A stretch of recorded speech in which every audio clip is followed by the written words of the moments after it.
Okay, let's be honest. Sometimes the world of mental health feels a little bit like trying to crack a code of an overly complicated spy novel because you will walk into your therapist's office and you're thinking, I think I'm a little sad. And then suddenly you are navigating through PDD, which, surprise, is not PMDD. One is a persistent drizzle of sadness, and the other is an emotional thunderstorm that happens to be synced to a lunar calendar. And then somebody throws in ODD, not the odd that you're thinking, but we're talking oppositional defiant disorder.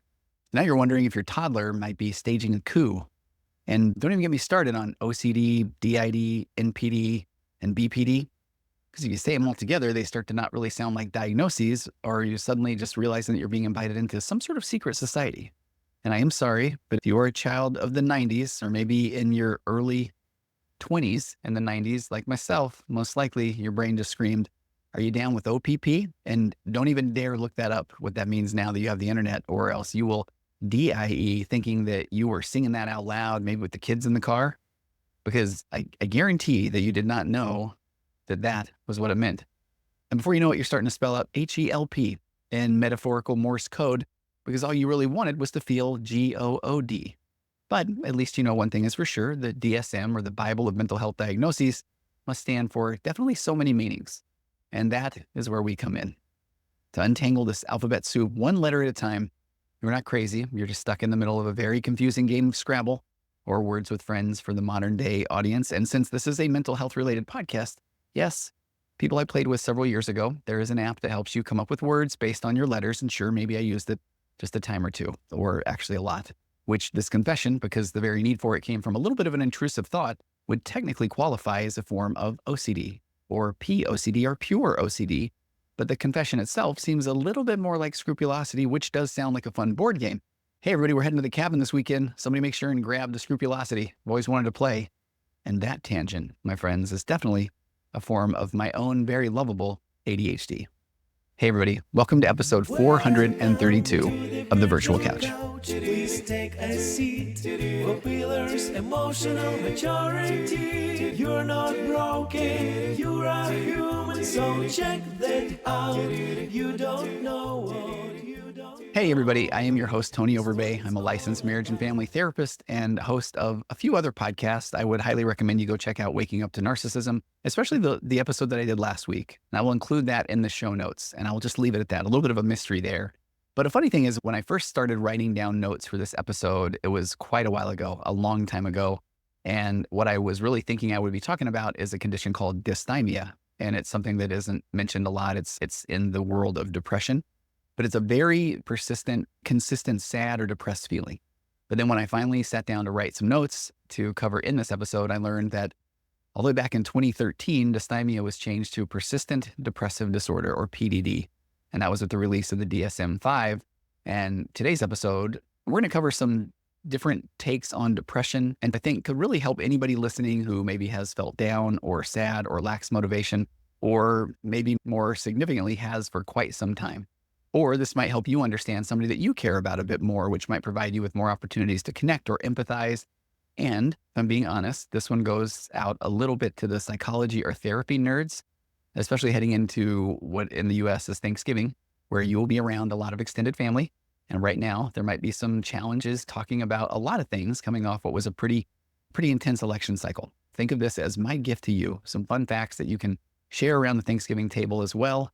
So we will talk about those feelings of melancholy that you might have been experiencing for a long period of time, what to do about it, but stay tuned as well, because I want to talk a bit more about how medications work in the brain. And I am not a doctor, although people have written it on checks when I used to get more checks.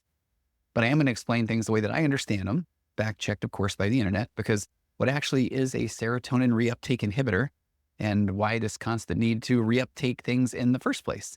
And while dopamine and serotonin definitely have better PR teams on their side, how about this norepinephrine? How does that come into play? And one more thing that I think is really fascinating, the time when this type of depression was viewed as a personality disorder, and then how significant it was when it was suddenly changed to a mood disorder, because those are two very, very different things. So first, let's go back to this DSM, just in case you've never heard about it. So the DSM, it stands for the Diagnostic and Statistical Manual of Mental Disorders, and that is a comprehensive guide. It's published by the American Psychiatric Association, or the APA. and it outlines standardized criteria for diagnosing mental health conditions. It was something that I was supposed to get to know oh so well back in grad school, and I did own one. Kind of put a period there. But the latest edition was the DSM-TR, the text revision, and it was released in March of 2022.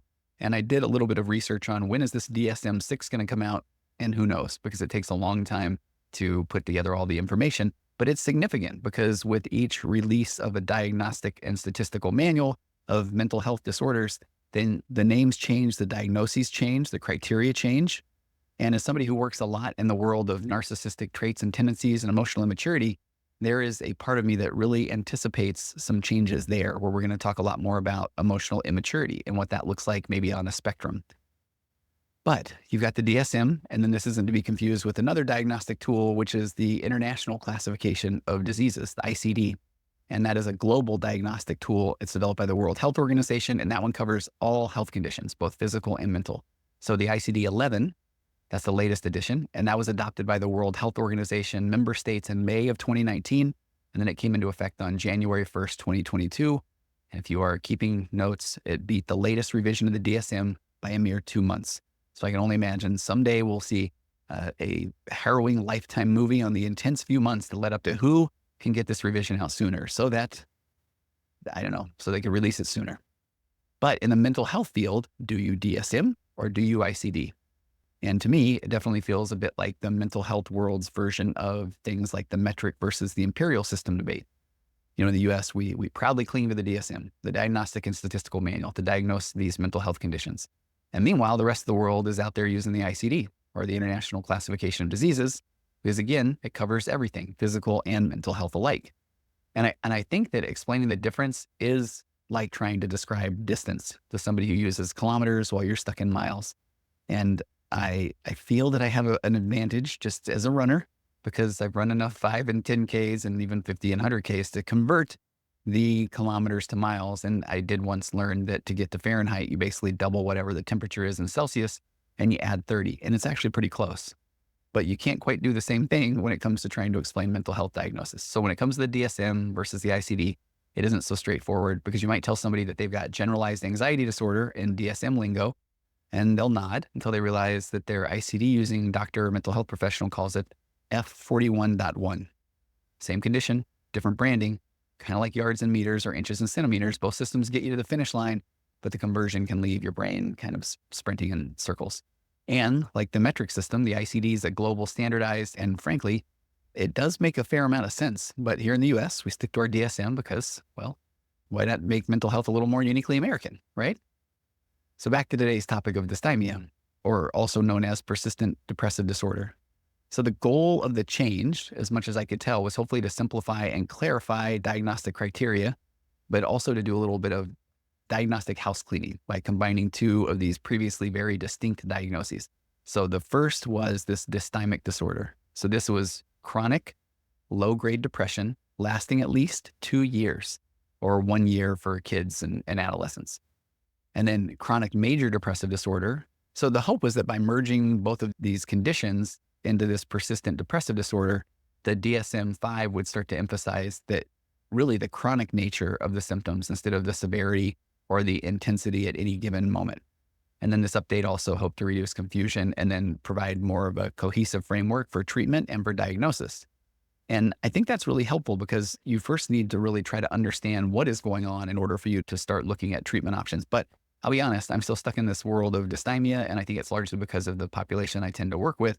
And maybe it's also because I don't take insurance, so the need for an official diagnosis hasn't really been as pressing.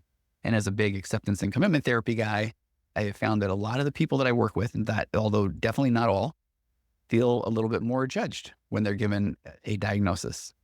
And that judgment often leads to shame, and there is no place for shame in my dojo. It might walk in, but it is not going to be walking out on its own 2 legs. But with that said, I've also worked with plenty of people who feel that receiving a diagnosis has been incredibly validating, and it's helped them feel less crazy and more understood and less alone.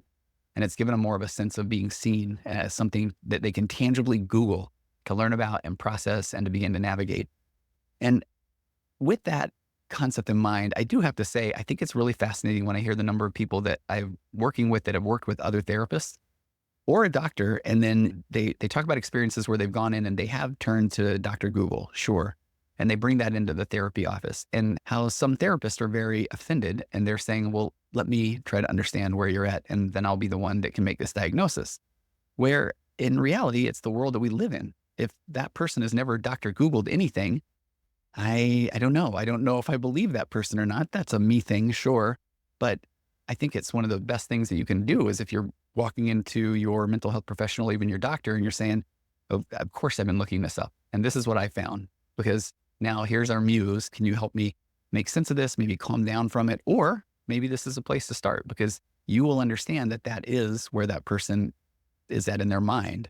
So I just think that's a really fascinating concept. So if you are looking things up because you're the only one that knows what it feels like to be you, well done. And then take that in to your mental health professional and be open and honest. The therapist hopefully is trying to provide a safe place for you to be open and honest. But I also want to talk about the origin story of dysthymia, because we can explore whether the rebranding in 2013 was a win for visibility or understanding, or whether the new PR department did it basically a disservice. Because either way, we'll look at how this change might have helped people get the help they need, and more importantly, the help that they deserve. So I first want to go to this Encyclopedia Britannica website. And having just turned 55 just a couple of days ago, when I think of encyclopedias, I'm literally thinking of the physical, hardbound books that every family had a set of, had a letter on the spine. And within that book, it held everything that you ever wanted to know about things that begin with the letter, well, you name it. And now, warning, this is purely for conversation around the Thanksgiving table, because if you were under 30, ask which set of encyclopedias your parents or your grandparents owned. Because back in the 80s, owning a set of encyclopedias was more than just a practical decision. This thing was a statement, because having a full collection of World Book or Encyclopedia Britannicas on your shelf, it's kind of like telling the world, or at least your neighbors for sure, we are a family of intellectuals. Thank you very much. Because they were status symbols. I mean, you proudly displayed them in the living room like a trophy of academic ambition. Now, they might take a look at the kids then and say, I guess it's not just the books themselves. And I believe we were World Book folk. I think the rich people had the Encyclopedia Britannicas. But encyclopedias were expensive. A full set could cost several $100s, which I looked up that is easily the equivalent of a few $1,000s today. But thankfully, they had installment plans. They had door-to-door encyclopedia salesmen. That is a true thing. But that made it possible for middle class and even some lower class families to afford this investment. And they were looking at like an investment in their children's education. But they weren't just books, because they were essential for learning. Teachers leaned on them as trusted sources, because if you had to write a book report and you couldn't get to a library or didn't have one anywhere close, you were turning to the encyclopedia. It's such a trip to think about that. So they would assign reports and projects that sent students running to their volumes for facts and figures. But then also, it was a little bit easy to get caught for plagiarism, theoretically. Not that that ever happened to me. Writing one, I think about a fox or something when I was in middle school. But for kids, the encyclopedia was basically an analog Google, except it weighed a lot and it required you to actually flip pages. These books were meticulously crafted, and they had these durable bindings and then the high quality glossy paper. And they were designed to stand the test of time, because what I think is so interesting, again, who knew that the internet was on its way here? Many families passed down their encyclopedias like heirlooms, ensuring that the next generation had access to this amazing treasure trove of knowledge, which would now be outdated and still 50 pounds. But let's get back to today's topic of dysthymia, or also now persistent depressive disorder, or PDD. Because the condition's a bit like depression's quieter, longer lasting cousin who never, ever really leaves the party and just keeps kind of making really sad comments. Because PDD is defined as having symptoms of depression that stick around for at least 2 years, or again, just one if you're a child or a teen. And while the name persistent depressive disorder might feel new, it officially made its debut in 2013. But the condition has been hanging out in the human psyche for a very, very long time. So let's take a brief stroll through history. Because long before modern psychiatry, the ancient Greeks had their eye on this condition of dysthymia.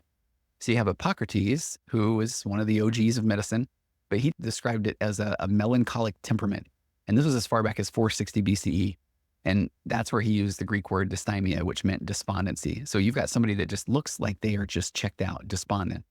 Now you fast forward to the 19th century, and you got a German psychiatrist named Carl Friedrich Fleming, and he then dusted off the word dysthymia. And in 1844, he used it to make a distinction between mood disorders and then other mental health conditions. And you've got 1863, Carl Ludwig Kahlbaum took it a step further, and he described dysthymia as a chronic form of melancholia. So basically, it is this long-haul version of feeling down. So by the time that the DSM-2 rolled around in 1968, now you've got long-term depression, and that was labeled as neurotic depression, which is such a trip because I think if you hear the word neurotic now, I would imagine it comes with some baggage, some real negative implications. But here's the thing, neurotic depression was considered more of a personality disorder than a condition with treatable symptoms. So when things shifted with the DSM-3 in 1980, when chronic depression got a bit of a glow up and became dysthymic disorder, a term that acknowledged the condition as a disease was the way it was viewed, rather than this intrinsic flaw in your personality, a disorder, a personality disorder. And then in 2013, the DSM combines dysthymic disorder with another diagnosis, chronic major depression, and that gives us that persistent depressive disorder. So here's where it gets really interesting. What is a personality disorder? Because I work with people that are trying to determine if they or their spouse has things like narcissistic personality disorder or borderline personality disorder or antisocial personality disorder.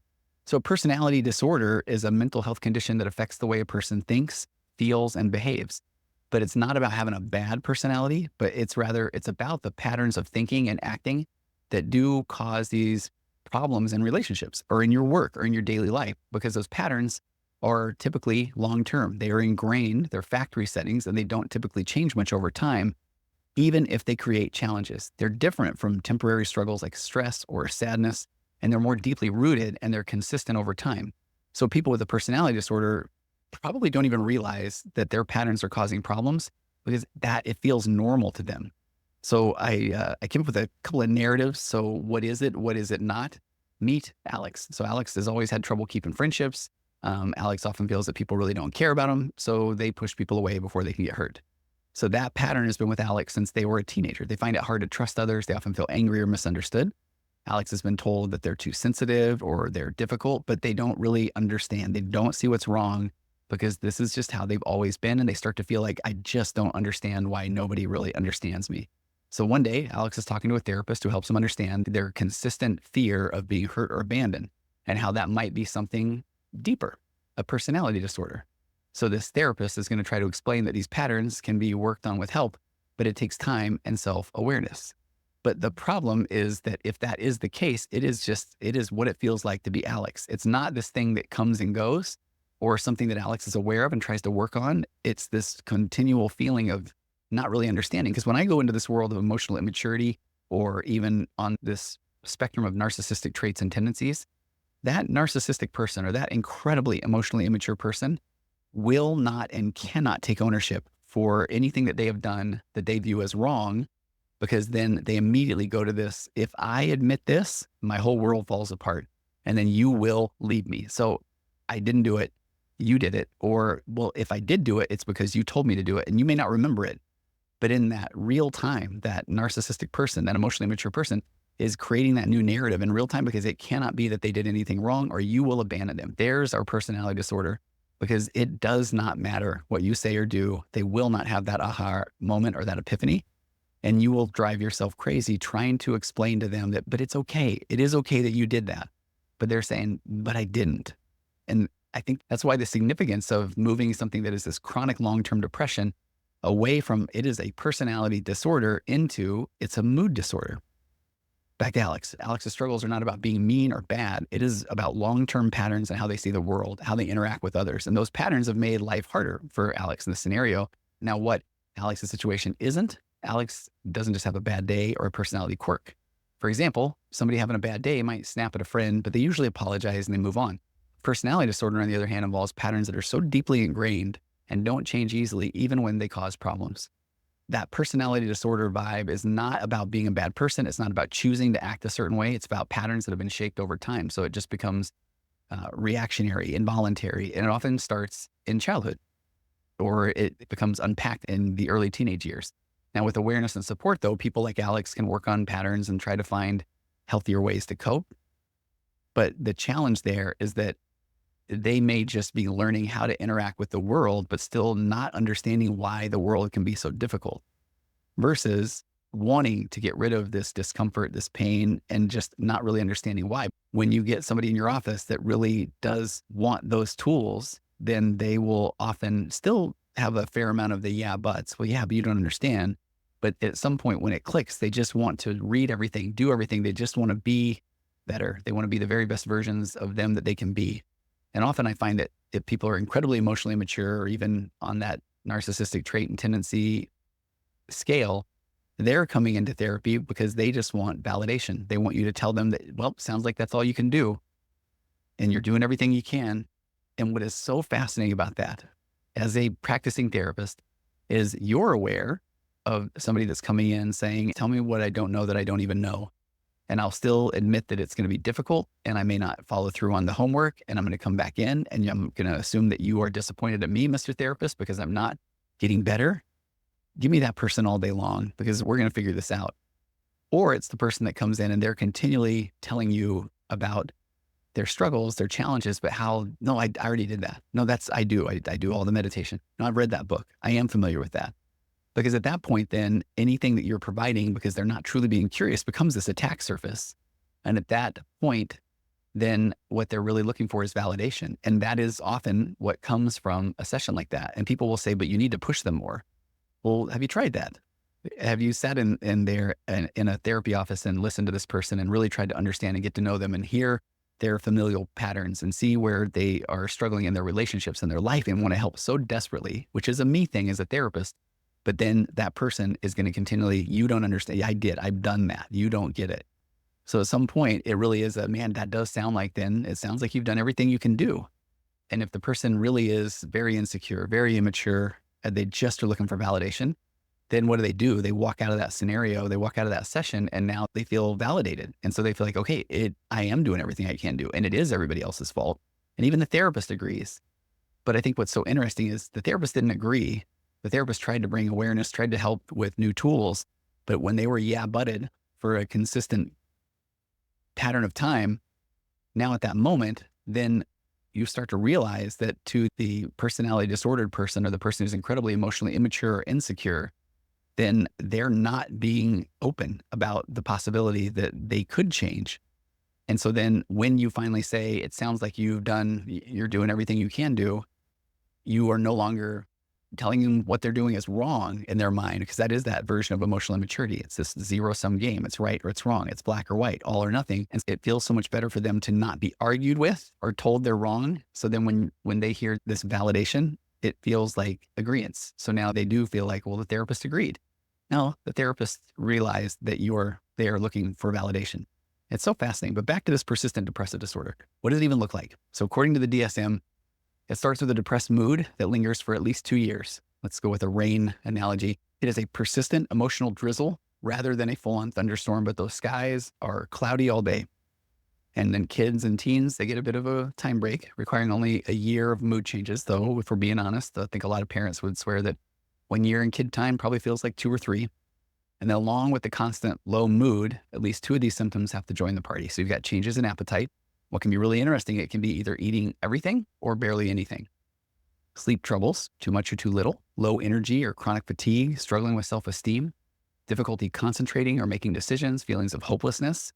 But wait, there's more. So PDD often comes with bonus features like guilt and worry and avoiding social activities, which is so unfortunate because those are the very things that can cause someone to get a dose of vitamin C, aka connection.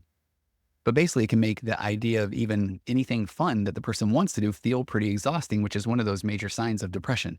Now, how it stands out from major depressive disorder. So PDD is going to share a lot of symptoms with major depressive disorder, or MDD, but the two just aren't quite the same. Because if you think of MDD as a sudden intense storm that shakes everything up for at least a couple of weeks, whereas PDD is that dreary, overcast weather that just lingers, but for years.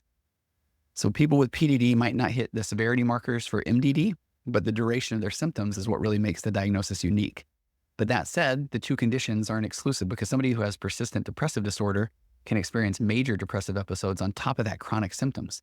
So it's like you've got this drizzle, constantly these gray skies, and every now and again, you've got a week or two of just a downpour to that already pretty crummy weather. And Persistent depressive disorder might not have the dramatic flare of some of the mental health conditions. And I think that's one of the reasons I wanted to just bring awareness to it, because it's just so low grade, it's so consistent, and the duration is so long. But that impact then can be profound, because whether you know it as dysthymia or neurotic depression or the current DSM name, it is a reminder that chronic emotional struggles, they are just as important to address as the acute ones, because sometimes you're just that low grade buzz in the background of other people's experience or existence. And then they do start to just take you for granted. And it's hard, because if you're experiencing this persistent depressive disorder, then you may not even have the energy or the awareness or the ability to then really speak up about what you need. And then whether PDD's 2013 rebranding helped or hurt its public image, I think the goal is still the same: to help people understand what they're experiencing and to get the support they need to feel better, no matter how long their emotional forecast has been cloudy. Let's look at some of the things that might cause persistent depressive disorder, and more importantly, how do you treat and manage it? And spoiler alert, like most things in mental health, it is not as simple as pointing to one thing and saying, this is it. Instead, I think it's important to note that depression in all its forms, including PDD, is like this stew. I was going to say tasty stew, probably not very tasty, made up of a whole mix of biological and social and psychological ingredients. And nobody is quite sure of the exact recipe. I think that's the most important thing to recognize. But researchers have identified some key factors that seem to make the pot boil a little bit more. For starters, depression of any kind tends to be a team effort between brain chemistry, genetics, life stressors. I think so much of it goes into the things that you were mapped with in your childhood. So it really does fall into the nature and nurture, birth order and DNA, abandonment and rejection, hopes and dreams, fears, the things that you've always wanted to do or not, if you've had those opportunities to, if you have had a secure attachment with your kids, if you had a secure attachment with your caregiver, if you've generally had opportunities to do things throughout your life at school, activities, who your friends have been.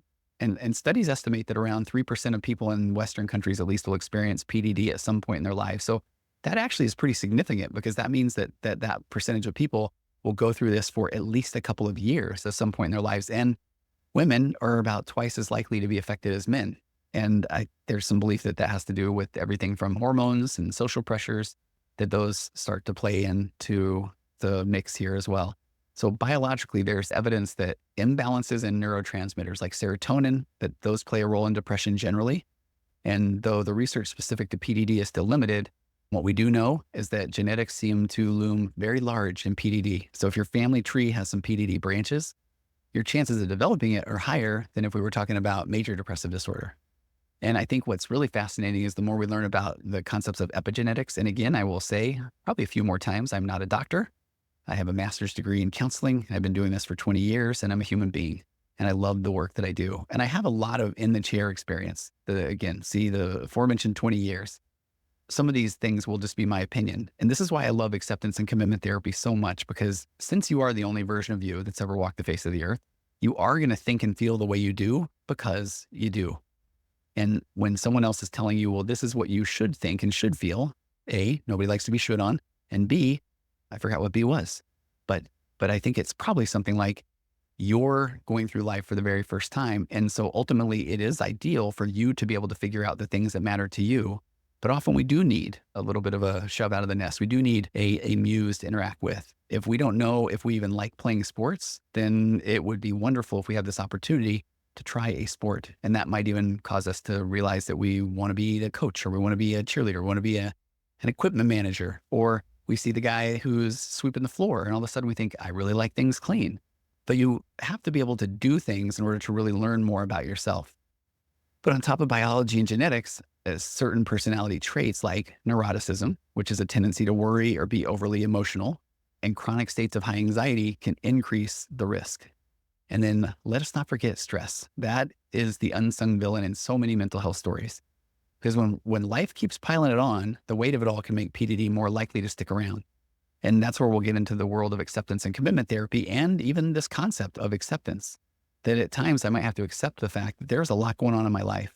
And that means I'm going to welcome all those things in without defense in their entirety, because if I'm continually trying to avoid things, then that could lead to more of these feelings of feeling stuck or feeling hopeless or feeling depressed. I get to sit with people often that say, I don't know what's wrong with me, and I don't understand why I'm feeling the way I feel. Well, let's start from a place of, because it's the first time that it's you going through life as you. So check that out.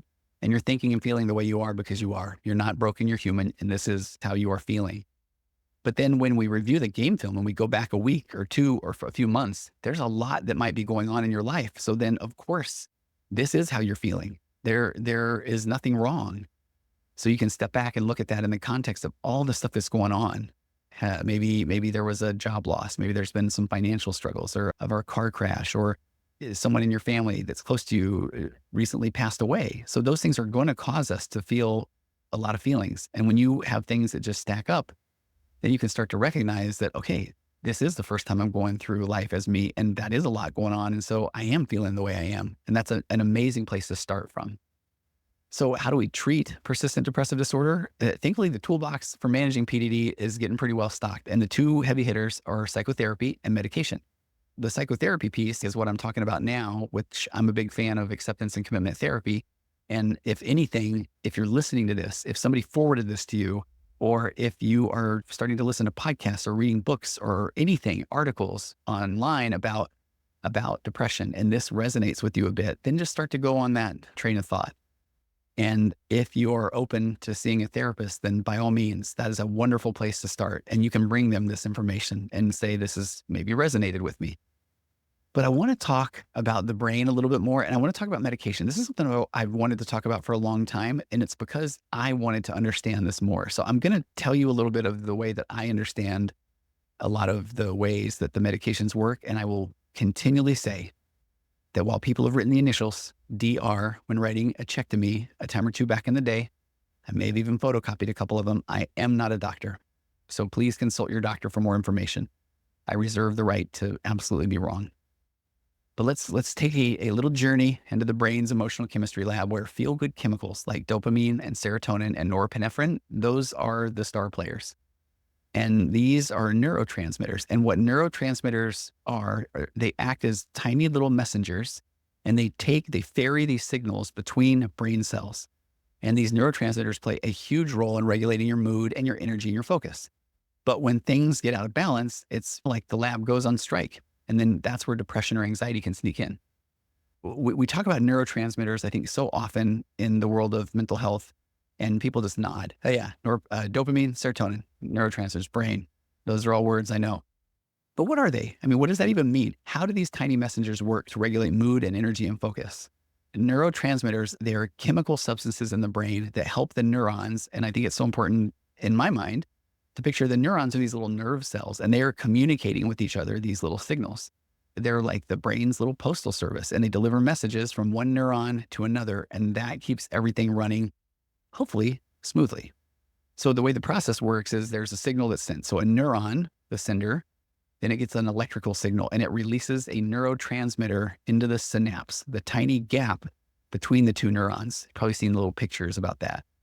And then the message is delivered. The neurotransmitter travels across the synapse, and it binds to these receptors on the next neuron, the receiver. And it's kind of like a little key fitting into a lock. And this tells the receiving neuron what to do next. Send another signal, suppress an action, trigger a response. And then once that message is delivered, then that neurotransmitter is either broken down by enzymes or it's reabsorbed by the sender. And that is a process called reuptake. And if you are a psychology nerd or a therapy fan, you've probably heard about your antidepressants or selective serotonin reuptake inhibitors. There's that word reuptake. And all of that's done to keep your brain system efficient. But here's something that to me was a bit of a game changer, and it helps me understand this part. So you hear this phrase reuptake inhibitor, but what does that even mean? This is a simple metaphor that I once heard and then I have expanded on. And then we'll talk more about the chemicals and how they work. I promise, but this will help you understand what the heck is going on in your brain.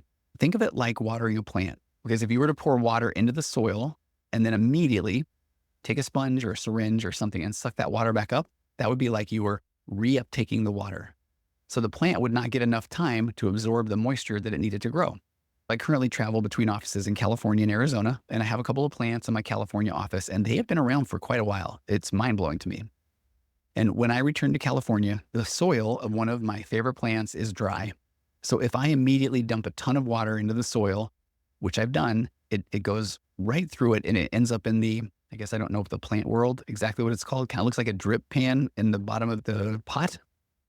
But then I flooded the plant with too much of what it needs to thrive. But now if I poured even the right amount of water, what that would be, but then if I immediately removed that water from the soil before it had a chance to get into the cells of the plant, A, I'm kind of a jerk.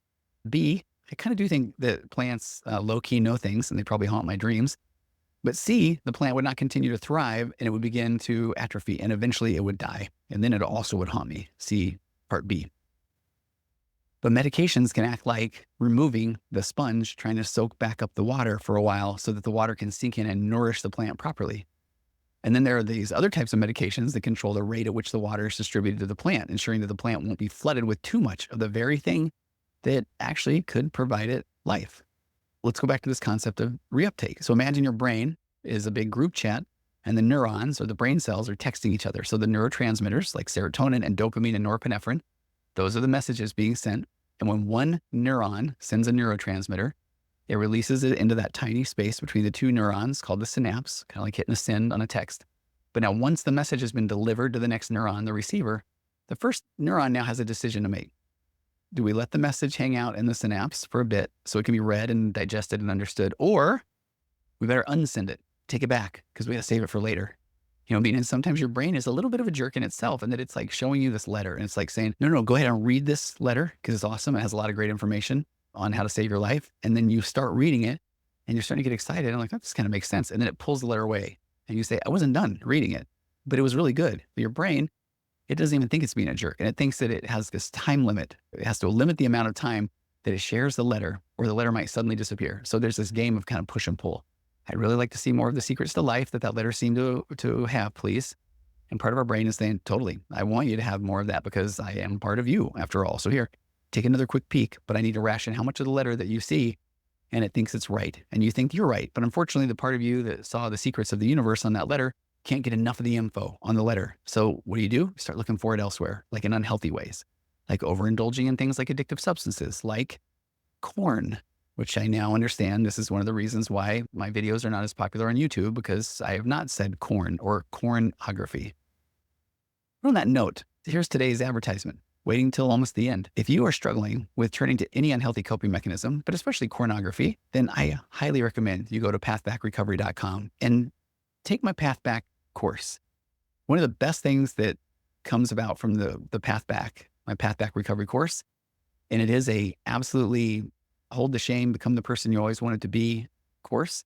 But we have a weekly group call that is one of my favorite things to do in the week. And that is where a bunch of us are there and we're talking about how to become better human beings, because I maintain that people turn to unhealthy coping mechanisms when they feel not as connected in their marriage, in their parenting, their faith, their health, and their career.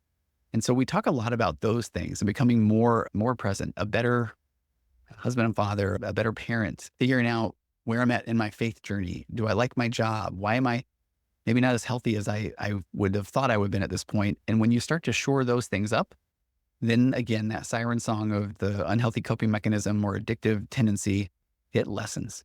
So reach out to me at contact@tonyoverbay.com and I'll give you a coupon code. And I would love to have you as a part of that group. Okay. And also follow me on social media at virtual.couch on Instagram or at virtualcouch on TikTok, or please, if you're listening to this, go find the YouTube channel, watch it there, and then subscribe. I would be forever grateful. Okay, back to the narrative. So there might be times or conditions where your brain says, okay, fine. You want to read this letter? Then yeah, you like the letter? Here, read it. Well, I plaster it right on top of your face. How do you like that? Or how about this? You can read the letter from the back of your throat as it crumples up the letter and it just shoves it down the old windpipe. So back to the text analogy. Reuptake is the unsending process, but bless your brain's heart, it thinks it's doing you a solid. So sometimes you might need some medication that will lovingly force your brain to let you read the text, all of the letter, long enough that you can now have the information you need, these secrets of life. Now, you still need to do something good with the information. I've long said that when my ADHD medication kicks in, it feels like hope. And then what do I do with that hope? Do I write a podcast script about medication, or do I play the crap out of online bingo or watch YouTube or TikTok videos with such intense focus and pure joy that it makes my morning? Or both. But let's also get a little bit more sciencey. Why is reuptake important? Reuptake is a normal and necessary part of how the brain works, because without it, neurotransmitters could build up in the synapse and it will flood the whole system, and that would be chaotic. So reuptake makes sure that the brain doesn't waste neurotransmitters, and it keeps everything running smoothly by recycling them when they're no longer needed. Here's the catch.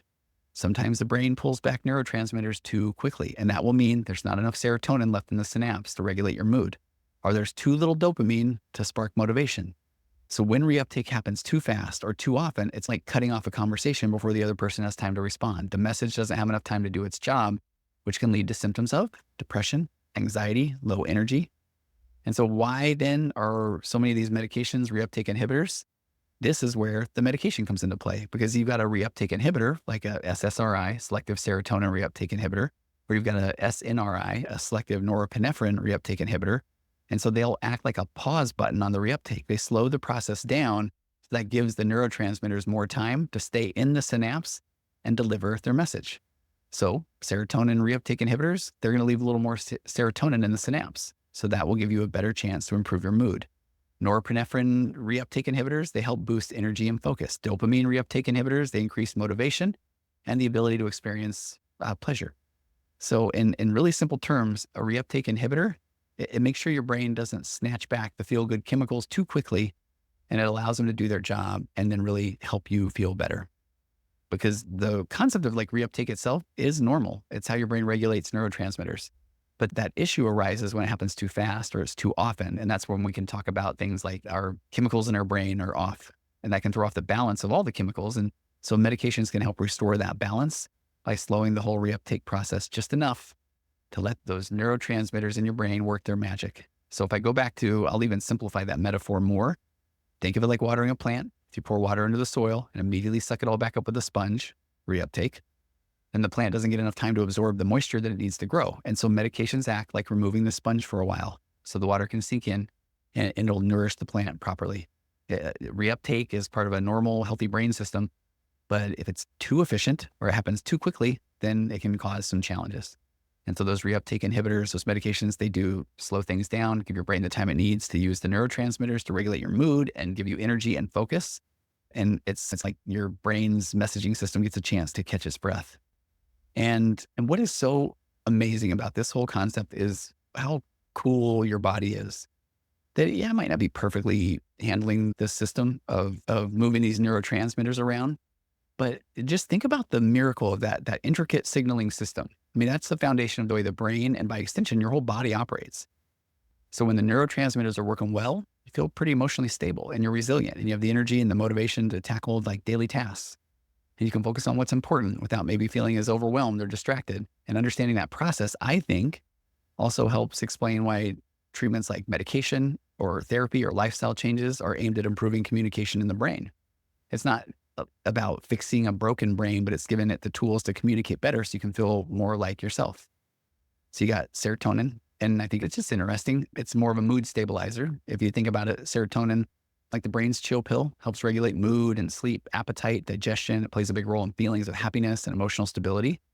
And then low serotonin levels are often linked to depression and anxiety and irritability. So it's like the volume on your emotional resilience gets turned way down. Or you got dopamine, which is the one I think we hear a lot about. I don't know, dopamine or serotonin, 1 and 2 in the leaderboard. But dopamine is more like this motivation or focus molecule. It's all about reward and motivation. So it gives you that, I did it feeling, when you check off a to-do list, which I've heard about doing before. But if you crush a workout or you accomplish something. So low dopamine can lead to feelings of apathy, low energy, even difficulty experiencing any pleasure, this symptom called anhedonia. And it's like the brain's reward system that goes offline. And so then certain medications could increase the amount of dopamine, helping you restore motivation and energy. And then you got this norepinephrine, which I think is the one that needs a new PR team. But that's kind of like adrenaline's calmer sibling. So it helps with focus and alertness and responding to stress. And some of the newer, I believe, ADHD medications are looking more at norepinephrine. But low levels can lead to fatigue, lack of concentration, general sense of the kind of the blahs. But then too much norepinephrine can heighten your anxiety, make you feel a little bit jumpy and on edge. But there's a couple other neurotransmitters that don't get much play at all. One's called GABA, and it's viewed a little bit as a calming agent. It's like the brain's natural tranquilizer. It kind of helps calm the nervous system down. It can reduce anxiety. And then you've got one called glutamate, and that's the accelerator. Glutamate, it's this excitatory neurotransmitter, and it helps with learning and memory. And then, so imbalances in glutamate will often also contribute to depression, particularly when the brain's stuck in this low energy state. And then now you can look at all of these things, and it's a symphony. Serotonin, setting the tone, keeping things balanced and stable. You got dopamine, adding a little flair, driving rewards and excitement. Norepinephrine keeps the rhythm, the focus, the energy. Then you got GABA and glutamate. They're ensuring the tempo, make sure that it doesn't get too slow or too fast. So when one section is out of tune, it can throw the whole performance off. So things like medications, they can aim to restore harmony, and they can either increase certain neurotransmitters or adjust their activity or help the brain use them more efficiently. And I want to take the chance here to say, call upon my emotional baseline theory. And when people feel so down, so low that they feel like they don't even know how to access the tools that they may be aware of, they might be even going to therapy, but they just can't do the things that they believe they should do. Your emotional baseline may be so low that taking medication might help bump that baseline up just enough to access the tools. And then the tools might be meditation. It might be reaching out and connecting with friends. It might be going on a walk, getting to the gym. And then once you start doing those things, then you're going to continue to raise your emotional baseline. And at that point, you may want to then say, all right, maybe I don't want to keep taking the medication, or taking a medication got you to the place where you could access the tools. But I do want to say, for those who are reluctant to take medication, if meds aren't your jam, there are plenty of ways that are believed to naturally encourage better brain chemistry. Exercise, regular physical activity boosts dopamine, serotonin, norepinephrine, and then it reduces stress hormones like cortisol. So exercise is a full brain workout. Even a 20-minute walk can make a difference. And then sleep. Rest is so essential for neurotransmitter production and regulation, and it clears all the gunk out of your brain as well. So you really would help if you aim for consistent sleep patterns and get enough hours to recharge. And diet, I don't want to mention that one. You can boost it with foods that are rich in, it's funny, we're hitting Thanksgiving, tryptophan, turkey, eggs, salmon, dopamine. You can eat protein-rich foods, chicken, beans, nuts. You got omega-3s found in fatty fish, flax seeds. Those support brain health. And then you got mindfulness and meditation. There's a belief those practices can even increase GABA and reduce anxiety and help calm the brain's alarm system. But again, I am not a doctor. But I do believe social connection sure helps. Spending time with loved ones or even pets can boost your oxytocin, that cuddle hormone, the bonding hormone, and help you regulate your mood. And then therapy, especially acceptance and commitment therapy, can help you change the relationship you have with your thoughts, and over time help you change your interior landscape of your mind, or what it feels like to be you. And sunlight and nature. Exposure to sunlight increases serotonin. Being in nature has been shown to reduce stress and improve your mood. Back to dysthymia.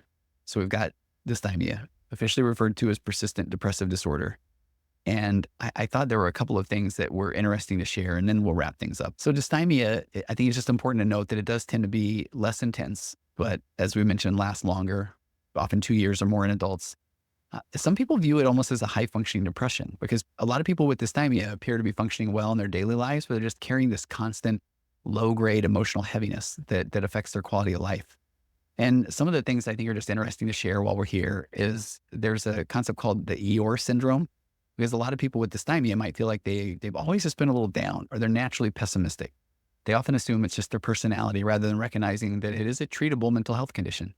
And so the hidden struggles I think that come with this is people that do experience dysthymia, again, or persistent depressive disorder, can feel overlooked or invalidated because their symptoms don't appear as acute or as intense as somebody with major depression. And it's interesting because it's almost like their perseverance of continuing to do and be, even though they feel so down, often masks the whole severity of their emotional pain.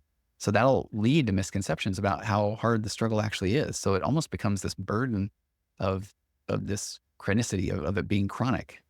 Dysthymia, I heard it once mentioned that it's this emotional erosion, because it's this persistent undercurrent of sadness and hopelessness and fatigue that can wear people down over time. And so then people might start to develop coping mechanisms that reinforce the disorder, like avoiding deep connections to avoid emotional vulnerability. And then it has a pretty high rate of what's called comorbidity, where it can also be found with other things like anxiety disorders, substance abuse. There are personality traits that are tied to perfectionism or self-criticism. So a lot of people with dysthymia experience what some people call double depression, where they might have bouts of major depression on top of this just chronic low mood. And it breaks my heart, because I think what a lot of people, they just don't understand when somebody has something like dysthymia, that some cultures, they they normalize chronic sadness. They just say, hey, it's life, stress, resilience, rather than recognizing it as something that is a mental health condition. It's also sometimes known as smiling depression. It's a common phenomenon where people appear outwardly, okay, but they're battling like this inner turmoil, these inner demons. And one of the hallmarks of dysthymia is irritability or emotional detachment, and that can strain relationships because partners or friends might interpret the behaviors as a lack of interest rather than symptoms of the condition. It is believed that it's most likely tied to an overactive stress response, and then that leads to these physical symptoms like headaches and digestive issues and poor sleep. And then we want to address this because when you start to look at the neurons that fire together, wire together, there's some thoughts that maybe chronic low-grade depression starts to lead to structural brain changes like reduced hippocampus volume, which underscores like this importance of treating it. And it's never too late. People who live with dysthymia, they learn to adapt. They often become incredibly resourceful in managing their symptoms. They develop habits that allow them to keep going despite these emotional struggles. But this is where I think the concepts of things like radical acceptance or how people embrace their condition as part of their identity, and they can over time use it to be a motivator for personal growth. I really think acceptance and commitment therapy is probably the most helpful modality for dysthymia because it fosters a sense of meaning and then values-driven action, even though you're uncomfortable, because you're accepting the fact that I am currently uncomfortable. So the fact that I'm not trying to avoid the discomfort because it's there, because this has been persistent and going on for a long time. And so now the job is for me to, now that I've accepted it, let me figure out what my values are. Let me start to find that sense of purpose and then take action on it. And yes, it's going to be a bit of a journey, we'll call it. But I think that it would be really helpful if this rang true to you in any way. No, hear me, hear me. You are the only version of you that's ever walked the face of the earth. You're okay. You really are. You didn't know what you didn't know. And so the more that you are understanding and knowing, it's still probably going to feel pretty overwhelming. And that's actually perfectly normal. Because when we go from we didn't know what we didn't know, and now we're starting to understand or starting to feel like maybe I have an idea of something I might be struggling with, that can feel pretty overwhelming too. Because now you know, but you're not really sure what to do. And that's one of the longest places to live in, is this area of, I'm just not exactly sure what to do. Sometimes I will do things, they'll feel better, but a lot of times I don't. And that's normal. And you'll eventually move into this category of, I'm actually doing things more than I used to. And there are times where I feel good. And eventually I'll just move into this place of, I've changed. I've become someone new, someone who has now taken this dysthymia, this persistent depressive disorder. And then it has been the thing that has caused me to finally say, I got to do something. And that does become a journey, but I guarantee if you stay on the journey that you will find a completely new version of yourself on the other end. And sure, there will be times where you'll wish you would have figured this out sooner, but then you're there and you're starting to be more present, enjoy more things about life. Sure, there will be moments where you'll still feel the old pang of this persistent depressive disorder, this familiar feeling, but then that very feeling is the thing that will cue you in on turning to some value-based activity or goal. If you have questions, please reach out. Please, you can Google low-cost counseling near you if you can't afford a therapist. But you definitely deserve to be the very best version of you. If you're hearing this before Thanksgiving, I hope you have a very happy Thanksgiving. And if you're hearing it after, I hope it was great. And I appreciate you being here. I will see you next time on the virtual couch, taking us out per usual, the wonderful, the talented Aurora Florence with her song, It's Wonderful. Have a great week, and we'll see you next time on the virtual couch. Compressed emotions flying past our heads and out the other end. The pressures of the daily grind, it's wonderful. Elastic waist and rubber ghost, I'm floating past the